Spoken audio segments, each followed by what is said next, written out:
সবাইকে নিয়ে আমরা নতুন করে ভোলা করব।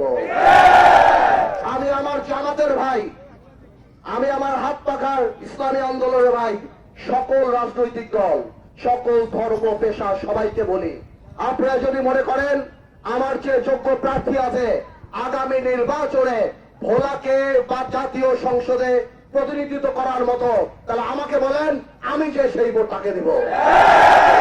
আর আপনারা যদি মনে করেন যে ব্যারিস্টার আন্দালিব রহমান প্রার্থী যোগ্য প্রার্থী এই ভোলাকে বাংলাদেশের বুকে জাতীয় সংসদে প্রতিনিধিত্ব করার জন্য, আপনারা যদি বুকে হাত দিয়ে চিন্তা করেন এই ভোলা বরিশাল সেতু কে আনতে পারবে, আপনারা যদি একবার চিন্তা করেন, আপনারা যদি একবার চিন্তা করেন মেডিকেল কলেজের জন্য কে সংসদে দাঁড়িয়ে কে সরকারকে বলতে পারবে যে ভোলায় আমার সেতু দরকার, ভোলায় আমার মেডিকেল দরকার। বিশ্বাস করেন দল মত নির্বিশেষে আসেন আমরা বলে যাই আমরা কে কোন দল করি।